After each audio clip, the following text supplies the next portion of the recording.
Our service today invites you into the dark peace of a winter's night. It's set up in 3 movements, each inviting us to welcome into our hearts and minds a particular gift that can be found in the cold and the still and the quiet. Each movement begins with a poem or part of a poem, and will be followed by a brief reflection that leads into a time of silence. Our first poem is Moon by Billy Collins, and I invite you to hear it in the spirit of meditation or prayer. The moon is full tonight. It's as full as it was in that poem by Coleridge where he carries his year-old son into the orchard behind the cottage and turns the baby's face to the sky to see for the first time the earth's bright companion. Something amazing to make his crying seem small. And if you wanted to follow this example, tonight would be the night to carry some tiny creature outside and introduce him to the moon. And if your house has no child, you can always gather into your arms the sleeping infant of yourself, as I have done tonight, and carry him outdoors all limp in his tattered blanket, making sure to steady his lolling head with the palm of your hand. And while the wind ruffles the pear trees in the corner of the orchard, and dark roses wave against a stone wall, you can turn him on your shoulder and walk in circles on the lawn, drunk with the light. You can lift him up into the sky, your eyes nearly as wide as his, as the moon climbs high into the night.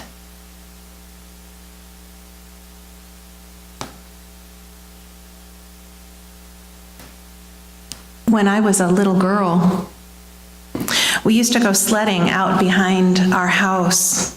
We would sled and sled and sled until our faces got too cold and our mittens were just stiff with ice. My little sister would always go inside before me, and I would take one last run. At the bottom, I'd flop out and lie on my back looking up. The snow underneath me would take the shape of my body, the most comfortable and ergonomically sound of all beds. If there was snow falling from above, it would drift down and land ever so softly, like endless angel kisses. If the night was clear, it was the moonlight that would caress and bless me. As a child, I was loved imperfectly. And I loved myself imperfectly. But in those moments by myself lying in the snow looking up, a deep peace would rise up from the snow or would fall down from the sky. Everything not essential would fade away. Self-doubt, recrimination, old hurts. I felt cradled by a perfect, unconditional love. I felt seen and affirmed by a perfect, unconditional love. If we allow it, this is a gift the winter night offers us. It will hold us and soothe us. The light of the moon is somehow gentler and more tender than the harsh light of day. As it washes over us, it sheds light on all of our tattered parts, all of our flaws and foibles, our grief and our old scars. By the light of the moon, the compassionate light of the moon, we can see these tender places with compassion all our own. We can hold these frayed and bruised parts of ourselves oh so carefully.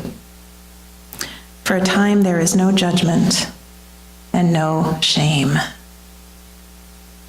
If we allow it, the light washes us clean, makes us feel new and soft around the edges again. All that we are seen, all that we are accepted, all that we are held in love. As we rest in the silence for a moment together, I invite you to listen and wait for the arrival of this winter gift in whatever way feels right to you.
As you come gently back to the room, I invite you to pick up